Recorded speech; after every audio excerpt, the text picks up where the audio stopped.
I'm Roxanne, 23 years old, and currently studying to become a nurse while juggling two jobs. I never imagined my father would empty my $75,000 college fund to pay for my stepsister Jenna's family expenses. The betrayal cut deep, especially since that money represented my future. But what they never expected was how I would turn this devastating situation around. Before I tell you my story, let me know where you're watching from in the comments below, and don't forget to like and subscribe to see how I got justice after this heartbreaking family betrayal. My childhood was pretty typical until I turned 12. My parents always seemed happy together, at least from my perspective. Dad worked as an accountant at a mid-sized firm while Mom taught elementary school. We weren't wealthy, but we lived comfortably in a nice suburban neighborhood with good schools. Dad, whose name is James, was particularly involved in my life. He coached my soccer team, helped with homework, and always made time for our special daddy-daughter movie nights every Friday. One of my earliest memories is sitting on his lap when I was around 6 while he explained the importance of education. He showed me a folder with some paperwork inside. "This is your college fund, Roxy," he said, using his nickname for me. "Your mom and I started it the day you were born. Every month we put a little money in here so that when you grow up you can go to any college you want without worrying about how to pay for it." I didn't fully understand the significance then, but as I grew older, I recognized what a gift this was. Every birthday and Christmas, Dad would show me how the fund was growing. "This is your future," he would say proudly. When I turned 10, our family dynamic began to change.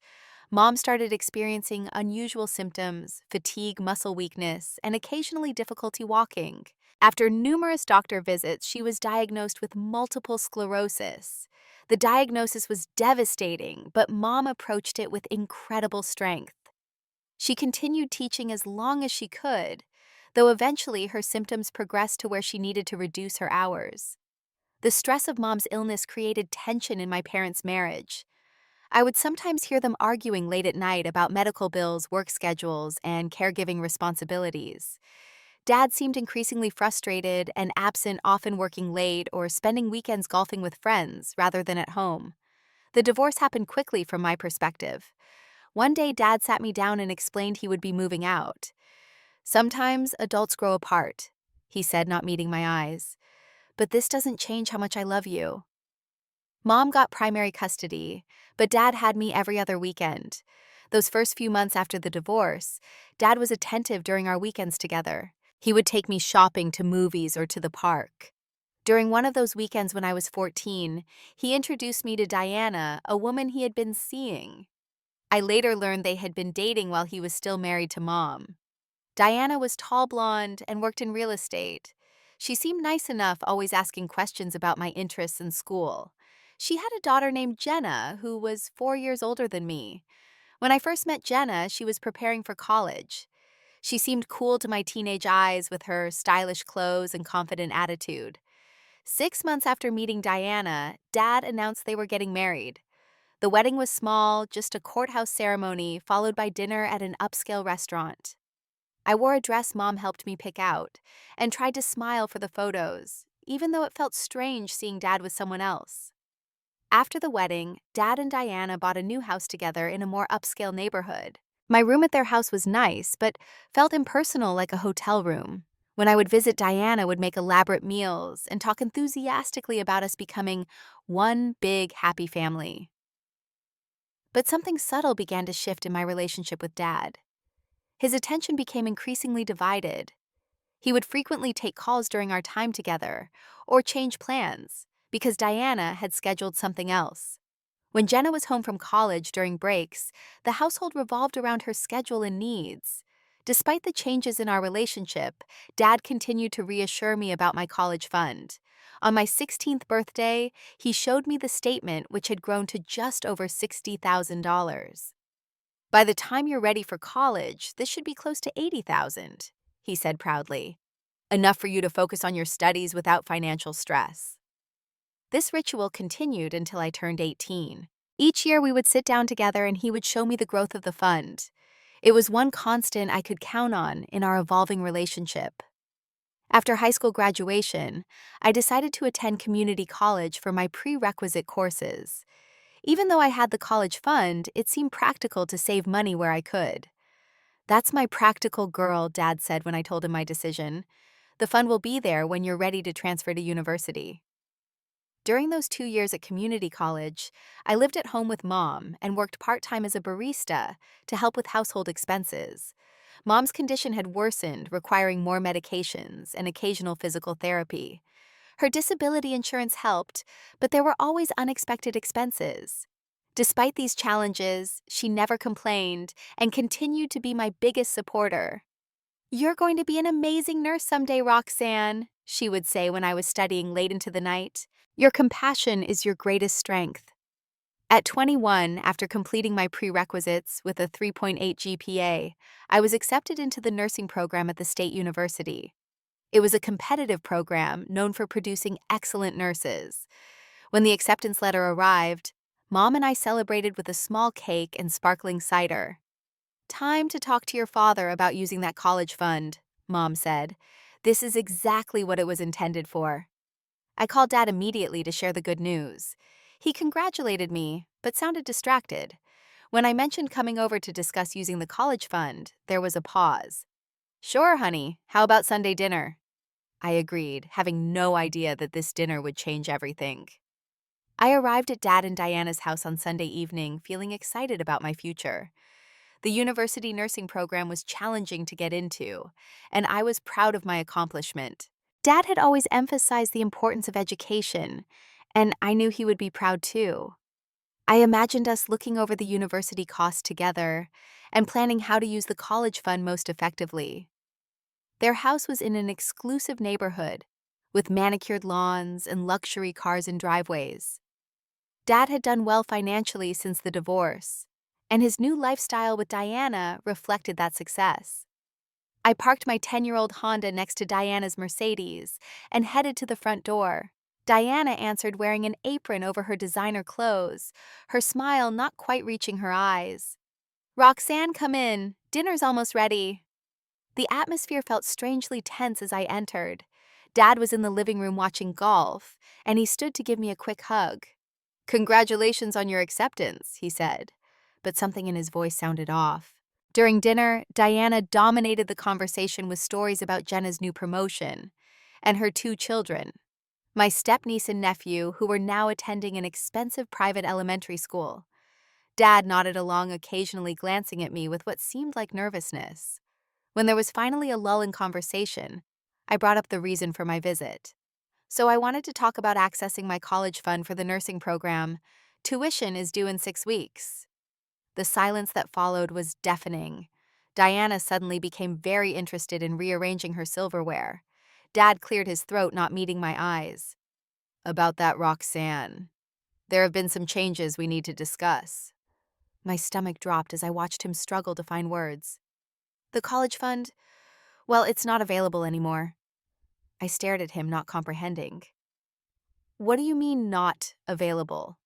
Did the bank make a mistake or something?" Dad shifted uncomfortably in his chair. "No, no mistake. The funds were used for other family expenses."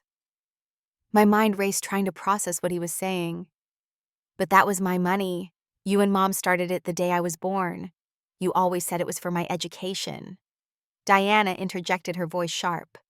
"Technically, it was your father's money. He was the custodian of the account." I looked back and forth between them, the reality of what they were saying slowly sinking in. "You spent my college fund, all of it, without telling me." Dad finally looked at me, his expression a mixture of guilt and defiance. "There were family needs that came up, Roxanne. We had to make difficult decisions." "What family needs?" I demanded, my voice rising. "What was more important than the education you promised me?" There was another uncomfortable silence before Diana answered. "Jenna needed help with her graduate school tuition a few years ago.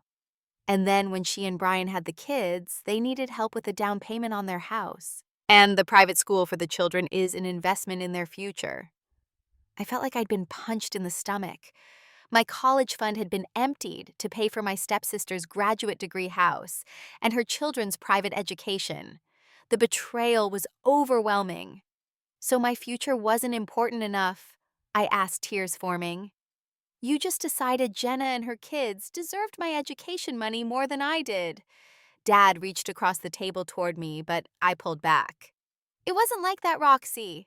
Jenna had immediate needs with the children. We thought you would understand. You've always been so independent and resourceful. Independent and resourceful, I repeated incredulously. So that means I don't deserve what was promised to me.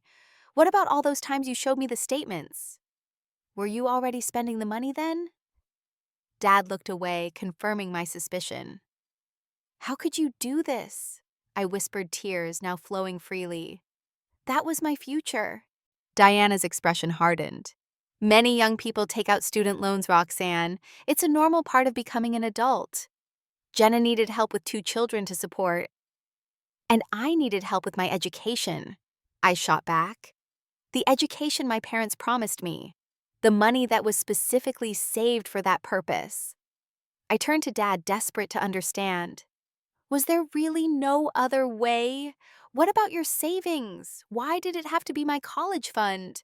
Dad mumbled something about other investments being tied up and not wanting to cash them out with penalties. The more he explained, the clearer it became. This had been a deliberate choice, not a last resort. Jenna needed it more, he finally said. She has 2 children to think about. I stood up, my dinner untouched. I'm your child too. At least I thought I was. Diana bristled. Don't be dramatic, Roxanne. Your father has done plenty for you. Has he? I asked, looking directly at Dad. Because right now it feels like I've been replaced. I grabbed my purse and headed for the door. Dad followed me, pleading for me to understand their position. But there was nothing left to say. In the driveway, I turned to face him one last time. You chose your new family over me. I hope it was worth it. The drive home to Mom's apartment was a blur of tears. When I arrived, she took one look at my face and opened her arms. Between sobs, I explained what had happened. Mom's face reflected shock and then anger, but she remained calm for my sake. We'll figure this out, sweetheart. This isn't the end of your dreams. It's just a detour. Later that night, curled up on my childhood bed, I scrolled through my phone and found a recent Instagram post from Jenna showing off her family's new backyard pool. The caption read, "So blessed for all the support from the best parents ever." I turned off my phone feeling sick. My education had been sacrificed for a pool and private school tuition for kids I barely knew. That night I cried myself to sleep, mourning not just the loss of my college fund, but also the relationship with my father that would never be the same again. The days following the devastating discovery were a blur of panic and desperate planning. The nursing program would cost approximately $20,000 per year for the next 3 years, and the first semester payment was due in just 6 weeks. With my meager savings from working at the coffee shop, I had nowhere near enough. My first step was scheduling an appointment with the University Financial Aid Office. The advisor, a kind woman named Ms. Patterson, reviewed my situation with sympathy. Unfortunately, your father's income will still be counted on your FAFSA despite the situation, she explained.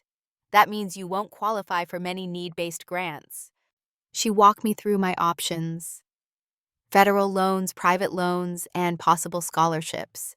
By the end of the meeting, I had a stack of forms and a growing knot of anxiety in my stomach. Most nursing students graduate with some debt, Ms. Patterson said, trying to reassure me. The good news is that nursing has strong job prospects, so you should be able to pay it off eventually. Eventually. The word hung in the air. I did the math based on average nursing salaries and loan repayment plans.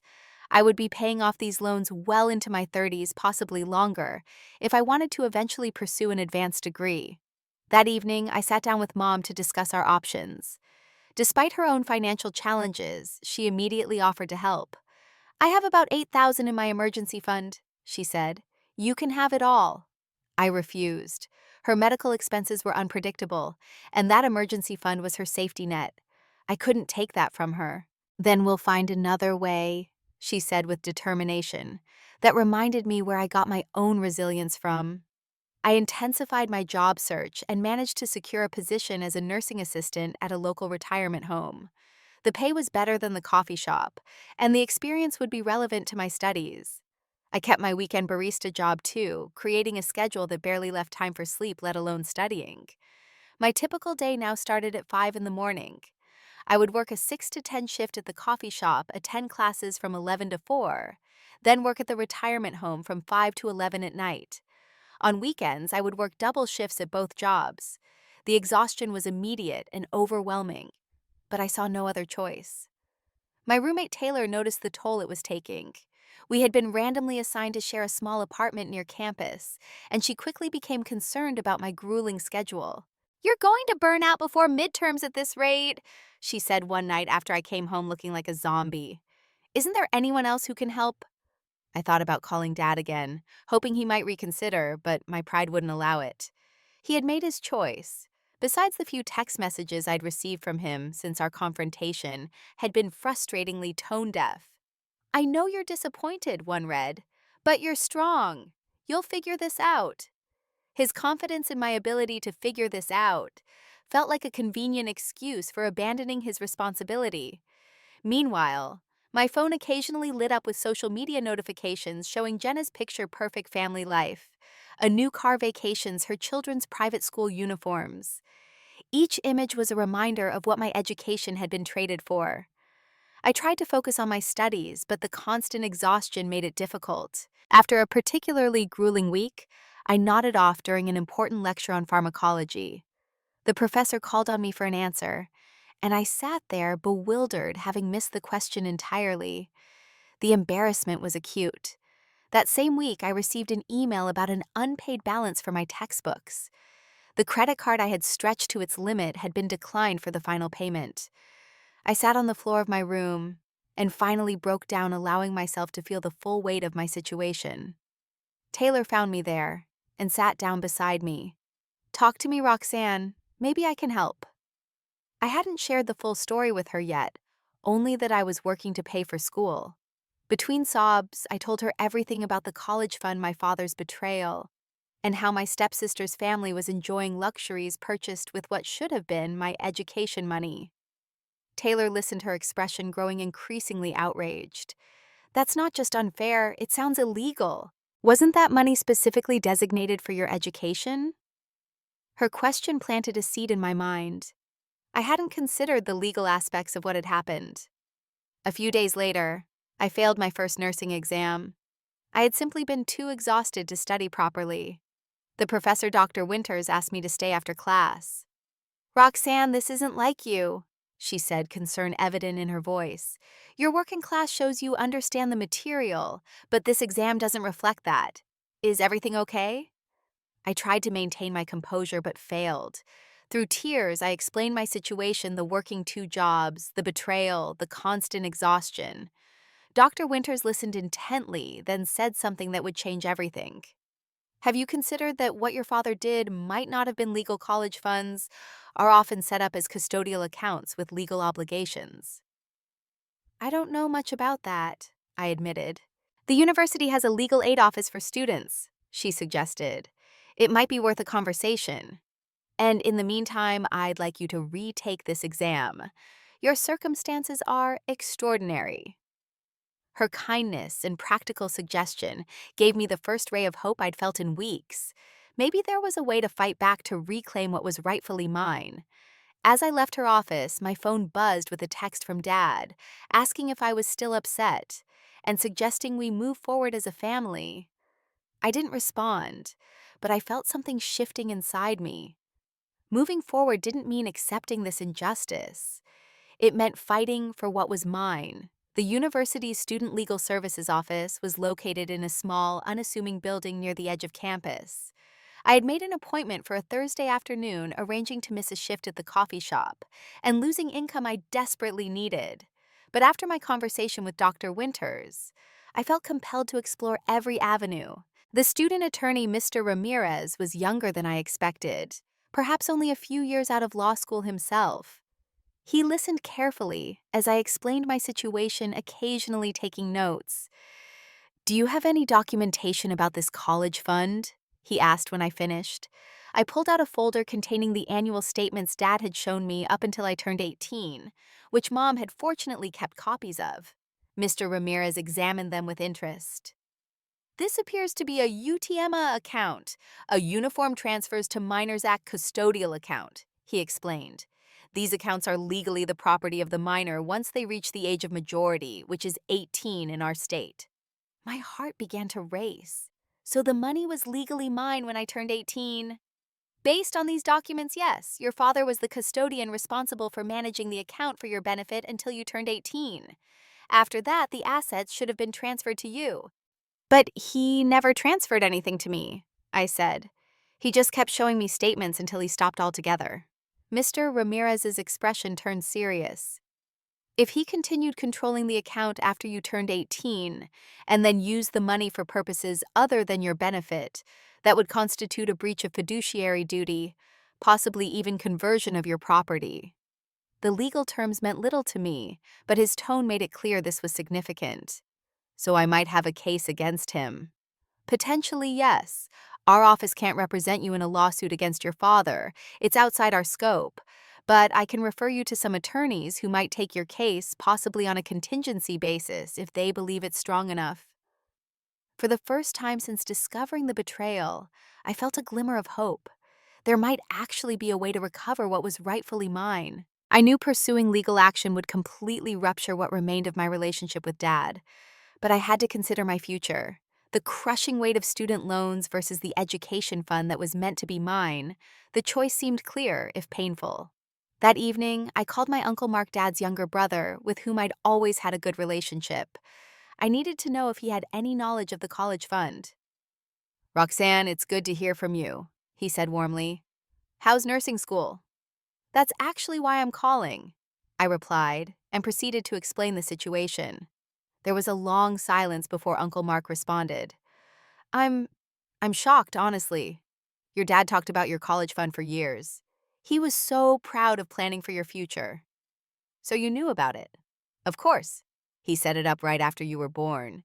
Your grandparents even contributed to it each Christmas instead of buying savings bonds like they did for their other grandkids. This was valuable information. Did he ever mention using the money for anything else? Uncle Mark hesitated. About 2 years ago, he mentioned something about helping Jenna with graduate school. I assumed he was using his own savings, not your college fund. I had no idea. His voice trailed off and I could hear the disappointment. This isn't right, Roxanne. If there's anything I can do to help, please let me know. After talking with Uncle Mark, I asked Mom if she had any other documentation related to the fund. She dug through her filing cabinet and found some old deposit receipts showing her contributions to the account during their marriage. "I put in $50 every month from my teaching salary," she said quietly, "even when money was tight. It was that important to us that you would have a future without education debt." Armed with this additional evidence, I met with an attorney Mr. Ramirez had recommended, Ms. Goldberg specialized in financial disputes and agreed to review my case for a reduced consultation fee I managed to scrape together. After examining my documents, she looked up with determination in her eyes. "You have a strong case, Roxanne. The account was clearly established for your education, and your father breached his fiduciary duty by using the funds for other purposes after you reached majority age. What would pursuing this involve? We'll send a demand letter first, outlining the legal issues and requesting repayment of the funds plus interest. Many cases settle at this stage when the legal reality becomes clear. If that doesn't work, we'll file a lawsuit." "I can't afford much in legal fees," I admitted. "Given the strength of your case, I'm willing to take it on a contingency basis. I'll take 25% of whatever we recover, but only if we win." The decision weighed heavily on me. Taking legal action against my own father felt extreme, but the alternatives, continuing to work myself to exhaustion or accumulating massive debt, seemed worse. With a deep breath, I signed the paperwork authorizing Ms. Goldberg to proceed. Within a week, she sent the demand letter to Dad. His response was swift and angry. My phone rang late that evening, his name flashing on the screen. "How could you do this?" he demanded when I answered. "Hiring a lawyer against your own father. Do you know how this makes me look?" "How it makes you look?" I repeated, incredulous. What about what you did to me? That money was for my education. We're family, Roxanne. Family helps each other. Jenna needed that money for her children for their future. I'm your child, too, I reminded him, my voice breaking. Or at least I was. The conversation deteriorated from there, ending with Dad threatening his own legal action, though Ms. Goldberg later assured me his threats had no merit. The next day, I received a series of text messages from Diana, accusing me of being selfish and ungrateful, of trying to tear apart their family over money. One particular message stung, "Your father has done everything for you, and this is how you repay him." By dragging him to court, Jenna would never do this to her parents. I didn't respond, but screenshot the messages for Ms. Goldberg, who advised me to avoid further communication with them except through her. An unexpected development came when my grandparents' dad's parents called. Grandma's voice was thick with emotion. "Roxanne, dear Uncle Mark told us what's happening. We had no idea James had used your college fund this way." Grandpa, usually stoic, chimed in. "We contributed to that fund every year, with the explicit understanding it was for your education. We even have the gift letters we sent with each check, specifying it was for your college education." Those gift letters would be valuable evidence, and my grandparents promised to send copies immediately. They also offered emotional support that meant more than they could know. "Your father made a serious mistake," Grandma said. "But whatever happens with this legal business, know that we love you and are proud of you for standing up for yourself." As the legal process moved forward, I continued my punishing work and study schedule, though now with a renewed sense of purpose. The stress took a toll. I lost weight, developed insomnia, and caught every cold that circulated through campus. But I persisted, drawing strength from the growing support system around me: Mom Taylor, Dr. Winters, Uncle Mark, and my grandparents. One evening, while studying at the library, I received an email from Ms. Goldberg. Dad's lawyer had responded to our demand letter, rejecting our claim and insisting the funds had been used appropriately for family needs. We would be moving forward with filing the lawsuit. Sitting in that quiet corner of the library, I felt a strange mix of sadness and determination. I never wanted to be in a position of suing my own father. But he had left me no choice. This wasn't just about money anymore. It was about justice, about standing up for what was right, and about ensuring my future wasn't sacrificed for someone else's comfort. The day of the court hearing arrived with gray skies and a persistent drizzle that matched my mood perfectly. Despite my determination to see this through, I felt physically ill at the prospect of facing Dad, Diana, and their lawyer in court. Ms. Goldberg had prepared me as best she could, but nothing could fully ready me for the emotional impact of what was to come. Mom insisted on accompanying me despite her health challenges. Taylor drove us to the courthouse, giving my hand a squeeze before I exited the car. "You've got this, Roxanne. Truth is on your side." The county courthouse was an imposing stone building with wide steps leading to heavy wooden doors. Inside, the air was cool and had that distinctive government building smell, a mixture of old paperwood polish and industrial cleaner. We found the assigned courtroom and waited on a hardwooden bench outside. At precisely 9:30, I spotted Dad and Diana walking down the hallway with a man in an expensive suit who I assumed was their attorney. Dad looked tired and drawn, his normally perfectly pressed shirt showing wrinkles. Diana, by contrast, was impeccably dressed in a conservative navy suit, her expression cold and challenging. Dad's eyes met mine briefly before looking away. Diana didn't acknowledge me at all. They sat on a bench on the opposite side of the hallway, creating a physical divide that symbolized our family's fracture. To my surprise, another familiar figure appeared: Jenna. My stepsister approached her mother and whispered something in her ear. She glanced in my direction, her expression unreadable. I hadn't seen Jenna in person since all this began, and her presence added another layer of complication to an already tense situation. Ms. Goldberg arrived moments later, greeting me with quiet confidence. "Remember what we discussed. Answer questions truthfully and directly. Don't let emotions overwhelm you, even if things get heated."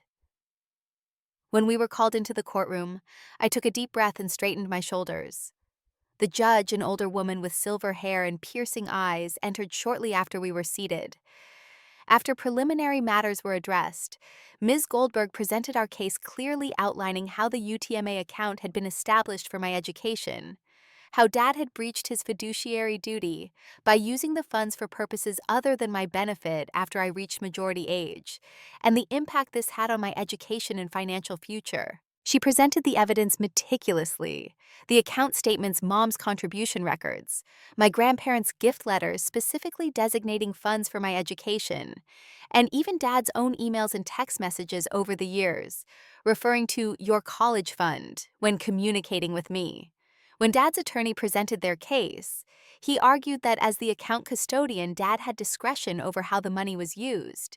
He characterized the spending as family support that indirectly benefited me by helping my stepsister, with whom I presumably had a close relationship.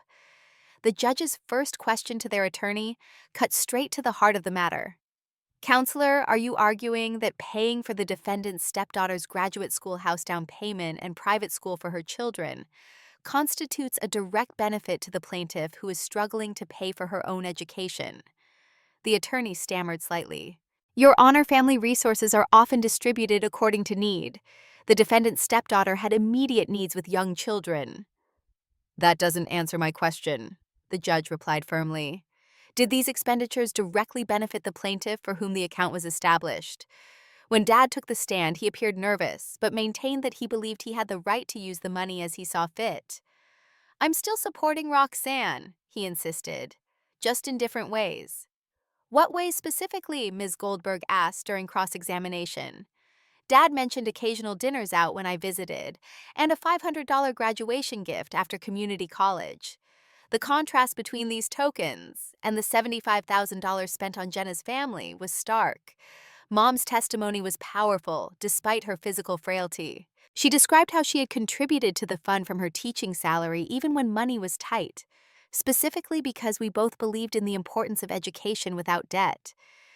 We promised Roxanne from the time she was little that her college would be taken care of. Mom said, her voice steady. James often told her she wouldn't have to worry about student loans like so many other young people. That fund represented our commitment to her future. Uncle Mark testified about conversations where Dad had specifically referred to the money as Roxanne's college fund, as recently as 3 years ago. He also revealed something I hadn't known that Dad had consulted him about, using some of the money for Jenna's graduate school, and Uncle Mark had advised against it. I told him it wasn't right, Uncle Mark stated firmly. That money was set aside for Roxanne's education from day one. Everyone in the family knew that. The most damaging testimony came from an unexpected quarter. Ms. Goldberg had subpoenaed Dad and Diana's financial records, which revealed they had substantial savings and investments of their own that remained untouched while my college fund was drained. Mr. Reynolds, Ms. Goldberg addressed my father. Your own financial statements show you had over $120,000 in a personal investment account while you were spending Ms. Reynolds' college fund on your stepdaughter's expenses. Why didn't you use your own money instead? Dad shifted uncomfortably. Those investments were for retirement. We would have faced penalties for early withdrawal. So you chose to avoid financial penalties yourself by instead imposing much larger financial hardship on your daughter. Dad had no good answer for that.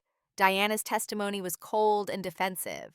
She insisted she had little knowledge of the details of the college fund and had trusted Dad to make appropriate financial decisions for their family. Her repeated emphasis on their family while excluding me was painfully obvious. The most shocking moment came during Jenna's testimony. When asked if she knew the source of the funds used for her graduate school house down payment and her children's private school, she hesitated before answering. Yes, she finally admitted. Dad James told me it was coming from Roxanne's college fund, but he said she was okay with it because she was going to community college and had scholarships. A murmur went through the courtroom. I stared at Jenna in disbelief. She had known all along, had accepted the money that was meant for my education while I worked 2 jobs and struggled to stay awake during classes. Did you ever confirm with Roxanne that she was okay with this arrangement? Ms. Goldberg asked. No, Jenna replied quietly. I just took Dad's word for it. The judge directed several pointed questions at my father. Mr. Reynolds, did you at any point tell your daughter that you were using her college fund for your stepdaughter's expenses? I didn't think she needed to know at the time, Dad admitted. I thought I would be able to replace the money before she needed it for university. But you didn't replace it, did you? No, Your Honor. And when she came to you needing the money for her nursing program, you simply told her it was gone without any prior warning. Yes, Your Honor. The judge's expression hardened. Did you consider the impact this would have on your daughter's education and future? Dad's composure finally broke. To my astonishment, he began to cry. I was trying to make everyone happy, he said, his voice breaking. Diana was so focused on helping Jenna and the grandkids. The private school was her idea, and then the house down payment. I just wanted peace in my new marriage. At the expense of your obligations to your daughter, the judge asked quietly. Dad looked at me directly for the first time that day, his eyes filled with tears. I betrayed her, he admitted. I betrayed my own daughter to please my new wife. I've been lying to myself about it, but sitting here today, I can't deny it anymore. The courtroom fell silent. I found myself unable to look at him, a mixture of vindication and grief washing over me. Diana stared straight ahead, her lips pressed into a thin line. After all testimony concluded, the judge took only a brief recess before returning with her decision. She ruled entirely in my favor, ordering Dad to repay the full $75,000, plus accumulated interest and legal fees. The total came to just over $89,000. Mr. Reynolds, the judge said in closing, custodial accounts are not parental piggy banks to be raided at will. They are legal trusts established for specific beneficiaries.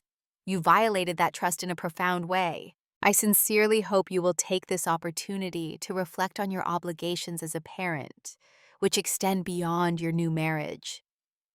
As we left the courtroom, I felt strangely hollow. I had won the case completely, but there was no joy in the victory, only relief mixed with sadness for what had been irreparably broken. Dad tried to approach me in the hallway, but Ms. Goldberg gently steered me toward the exit. There will be time for conversations later, she said quietly. Let's get the judgment formally processed first. In the car driving home, Mom reached over and took my hand. I'm proud of you for standing up for yourself, Roxanne. That took incredible courage. I nodded, unable to speak through the lump in my throat. I had fought for what was rightfully mine and won, but the cost had been a relationship I once treasured, and no legal judgment could repair that damage. Within 30 days of the court ruling, the full judgment amount appeared in my bank account. Seeing that balance, $89,752.43, brought a complex mix of emotions. Relief, certainly, as the crushing financial pressure immediately lifted, but also lingering sadness that it had taken a lawsuit to reclaim what should have been freely given. The first thing I did was pay my outstanding tuition balance and buy the textbooks I needed without worrying about the cost. Then I reduced my work hours to a more manageable schedule, 20 hours a week at the retirement home, which still provided valuable nursing experience. And I quit the coffee shop entirely. The impact on my daily life was immediate. With more time to sleep and study, my academic performance improved dramatically. I retook the pharmacology exam I had failed and earned an A. Dr. Winters noticed the change immediately. You look like a different person, Roxanne, she commented after class one day. I take it things worked out with your legal situation. They did, I confirmed. The court ruled in my favor and I've received the full amount plus interest. I'm glad to hear it. Your work this semester has been exemplary. You clearly have the potential to be an outstanding nurse. Her praise meant a lot, especially considering how close I had come to dropping out entirely. Dad began reaching out about 2 weeks after the money was transferred.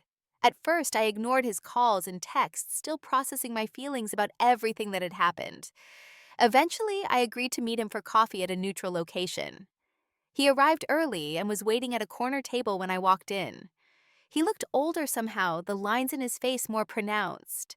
He stood awkwardly when he saw me, clearly unsure whether to offer a hug. I solved his dilemma by extending my hand for a formal handshake. "Thank you for meeting me," he said as we sat down. "I've been doing a lot of thinking since the court hearing." "I'm sure you have," I replied, keeping my tone neutral. "What I did was wrong, Roxanne. Completely wrong. There's no excuse for it." He paused, gathering his thoughts.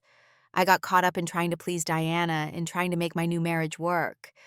Somehow I convinced myself that using your money was justifiable because Jenna had the kids, and you were so capable and independent.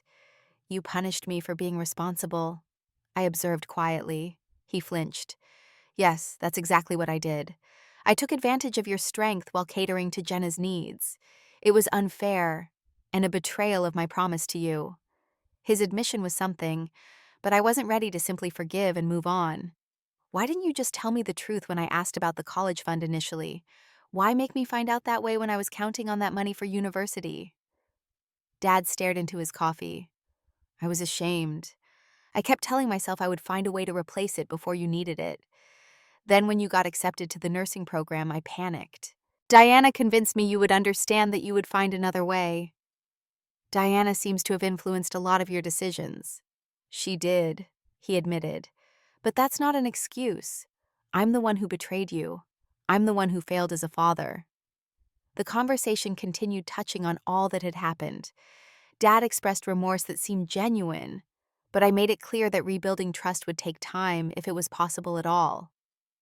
"I'd like to be part of your life again, Roxanne. I miss you." "I need time," I told him honestly. "This isn't something I can just get over. You chose Jenna and her family over me. You let me believe there was money waiting for my education, even showing me statements when you had already spent it. I had to sue my own father to get what was promised to me. That's going to take time to process." He nodded sadly. "I understand. I'll wait however long it takes. Just please don't shut me out completely." We agreed to occasional text messages as a starting point, with no pressure for more until I felt ready. Diana's response to the court decision was very different. She sent a lengthy email expressing her disappointment in me for tearing the family apart over money, and suggesting I had manipulated the court with an emotional story. I deleted it without responding. Surprisingly, Jenna reached out about a month after the court case. Her message was unexpected. "I've been thinking a lot about everything that happened," she wrote.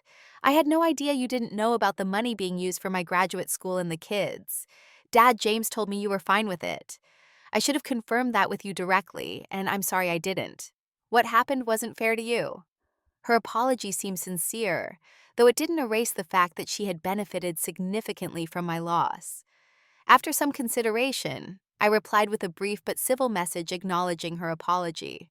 We weren't likely to ever be close, but the communication represented a small step toward a less adversarial relationship. With my financial situation stabilized, I was able to focus fully on my nursing studies. The program was challenging, but for the first time I could devote the necessary time to master the material without constant exhaustion undermining my efforts. My grades reflected this change, with mostly A's and a few B's that first semester.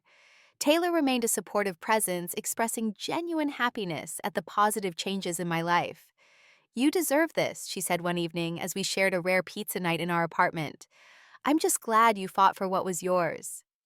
Our friendship deepened, and through her, I met other nursing students who became part of my support network. Gradually, I built what felt like a chosen family on campus, people who valued and respected me.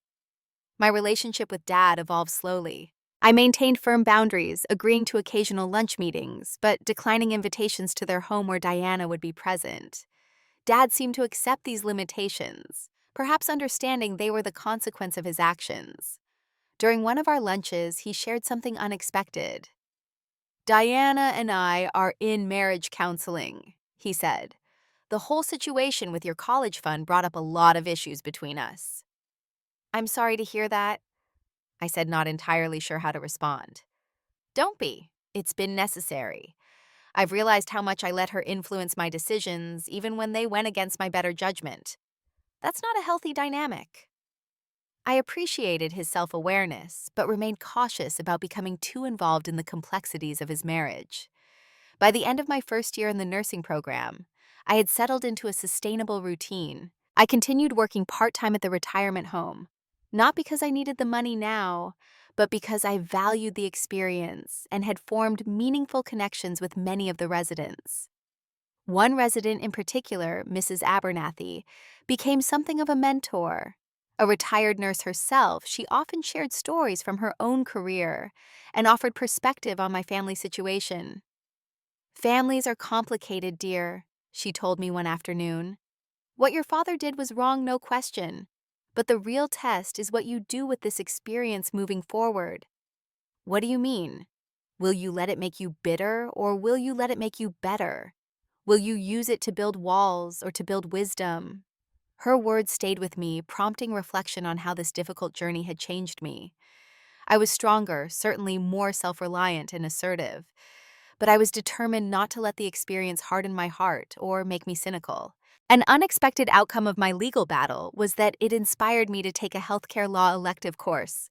Understanding my own case had sparked an interest in patient rights and healthcare access issues.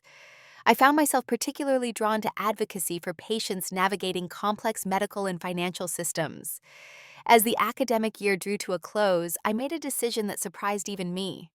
I allocated a portion of my recovered funds to help with Mom's medical expenses, setting up a dedicated account for treatments and medications not fully covered by her insurance. When I told her about it, she initially refused. "That money is for your education, Roxanne. That's what you fought for." "My immediate education needs are covered," I assured her. "This is my choice, my way of paying forward the support you've always given me. Please let me do this for you." Eventually, she accepted with tears in her eyes. It felt right to use some of the recovered money to help the parent who had never wavered in her support and love. With the summer break approaching, I received an unexpected opportunity. Dr. Winters recommended me for a prestigious summer internship at the University Hospital's Trauma Center, a position usually reserved for students further along in the program. "Your resilience and determination have impressed me," she said when telling me about the recommendation. "Those qualities will serve you well in a trauma setting." I accepted the internship immediately, recognizing it as a valuable opportunity that would have been impossible had I still been working two jobs just to stay afloat. This was the future I had fought for, not just financial security, but the ability to pursue opportunities that would shape my nursing career. As I prepared for the internship, I reflected on the tumultuous year behind me. The betrayal had been painful, the legal battle stressful, and the family relationships damaged, perhaps irreparably in some cases. But I had emerged stronger, more confident in my ability to advocate for myself, and with a clearer vision of the future I wanted to build. One evening, I received a text from Dad. "Saw your name on the list of summer interns at University Hospital. So proud of you, Roxanne. You earned this through your own strength and determination." For the first time in a long while, I smiled at a message from him. Perhaps there was a path forward after all, not back to what we had been, but toward something new based on more honest foundations. That night I stood on the small balcony of my apartment, looking out at the campus lights. The journey had been harder than I ever anticipated, but I was exactly where I needed to be, pursuing the education I had always dreamed of. No one could take that away from me again. The summer sun streamed through the windows of the university auditorium. As I sat among my fellow nursing graduates, the blue cap and gown a tangible symbol of everything I had worked for over the past 3 years. The journey that had begun with betrayal and heartbreak was culminating in this moment of achievement as I graduated with honors from the nursing program. Mom sat in the audience, her smile visible even from a distance. Her health had stabilized somewhat over the past year, though she still had good days and bad with her MS. Today was clearly a good day, her pride radiating across the crowded room. Beside her sat Taylor, who had become like a sister to me throughout our time as roommates and fellow nursing students. My grandparents were there too, having driven 3 hours to attend the ceremony.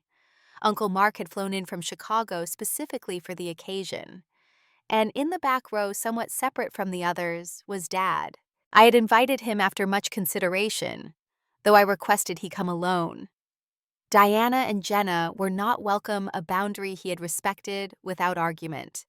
As the dean called my name, Roxanne Marie Reynolds, Bachelor of Science in Nursing, graduating with honors.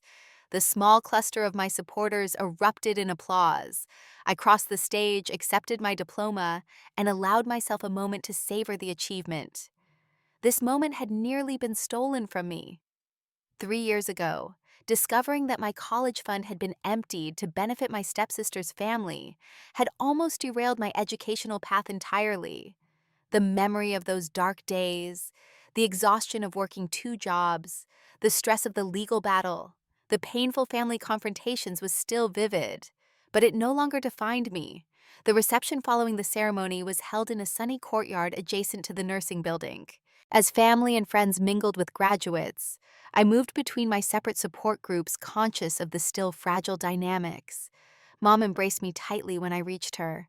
"I am so incredibly proud of you," she said, her voice thick with emotion. "You fought for this every step of the way." Taylor was next with a fierce hug. "You did it, and with honors. Remember when you thought you might have to drop out? Look at you now." My grandparents expressed their pride, Grandma wiping away tears. "You're going to be an amazing nurse," she said. "Patients will be so lucky to have you caring for them." Eventually, I made my way to where Dad stood awkwardly at the edge of the gathering. Our relationship had remained complicated over the past 3 years. There had been tentative steps toward reconciliation, periodic lunches, occasional text messages, a gradual rebuilding of some basic trust. But things would never return to what they had been before his betrayal. "Congratulations, Roxanne," he said, handing me a small wrapped package. "You earned this through sheer determination. I'm so proud of you." I accepted the gift with a polite nod. "Thank you for coming." "I wouldn't have missed it," he replied. "I know things between us are still difficult, but seeing you succeed like this, it means everything to me." I opened the package later that evening to find a beautiful stethoscope engraved with my name and graduation date. The gift was thoughtful and relevant to my career, a sign that perhaps he was finally seeing me for who I was, rather than subordinating my needs to others. The week after graduation brought exciting news: a job offer from University Hospital, where I had completed my senior clinical rotations. The position was in the emergency department, a challenging environment that would utilize all my skills and knowledge. The salary was excellent, providing me with financial security I had once thought might be permanently out of reach. I signed the contract and put down a deposit on a small but charming apartment near the hospital. After years of financial struggle and uncertainty, the ability to make these decisions without constant anxiety about money felt like freedom. With my first few paychecks, I established a solid emergency fund and then began a small investment portfolio.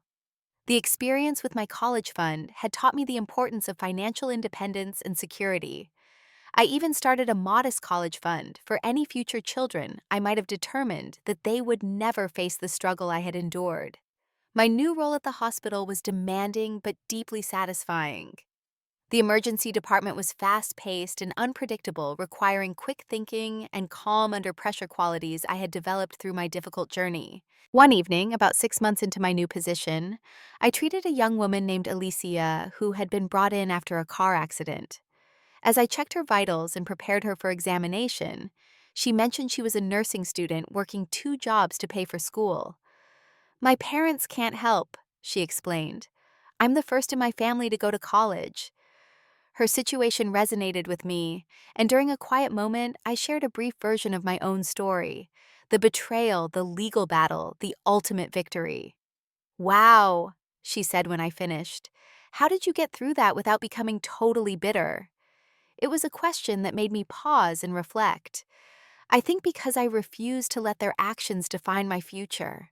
I fought for what was mine, but I didn't let the fight consume me. "I admire that," Alicia said softly. "Sometimes I get so angry about how hard everything is working all these hours while my friends with family support have it so much easier." "The anger is natural," I told her, "but channel it into determination rather than bitterness. And remember that your journey is making you stronger in ways those friends might never understand." Our conversation stayed with me long after Alicia was discharged.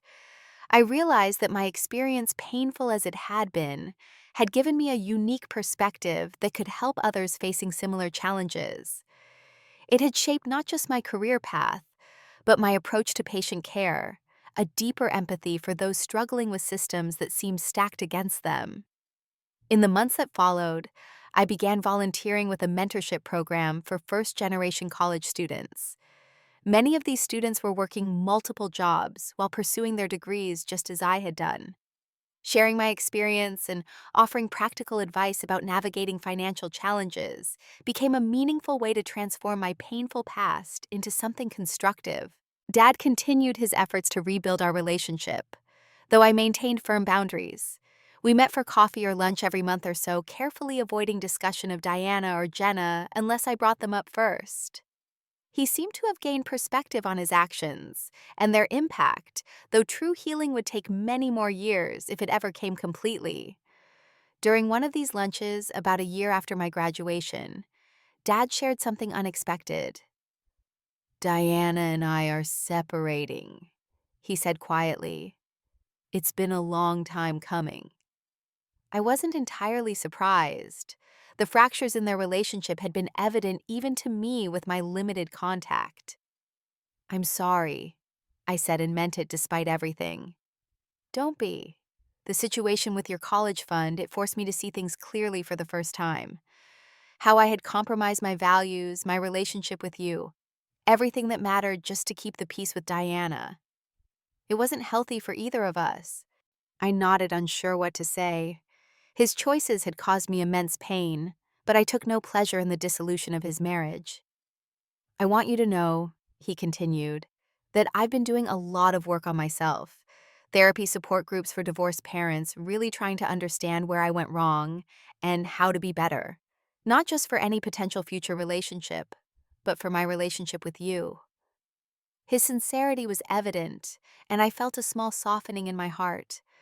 Not forgiveness exactly, but an acknowledgement of his efforts to change. "I appreciate that," I said simply.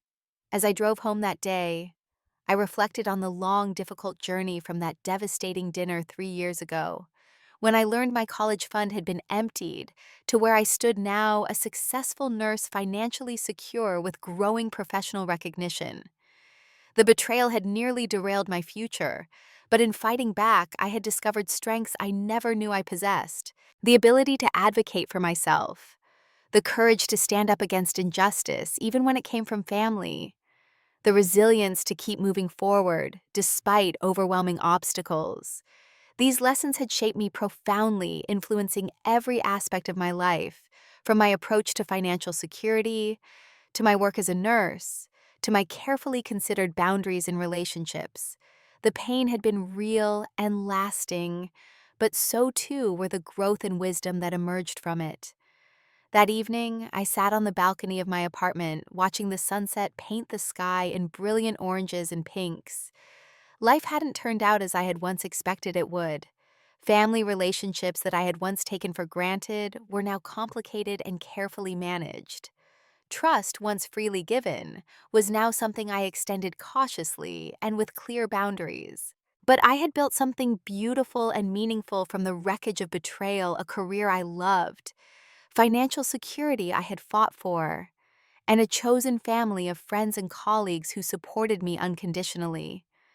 I had learned that sometimes the worst betrayals can lead to unexpected strength, and that standing up for yourself while painful creates the foundation for a life built on your own terms.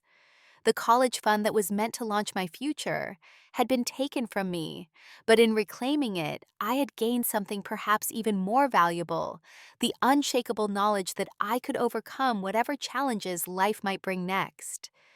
And that was a lesson worth every painful step of the journey. Have you ever had to stand up to family members who treated you unfairly? What was the hardest part about setting boundaries with people you love? Share your experiences in the comments below. And if this story resonated with you, please like, subscribe, and share with someone who might need to hear that standing up for yourself is sometimes the most important thing you can do. Thank you for listening to my story, and remember, your future is worth fighting for.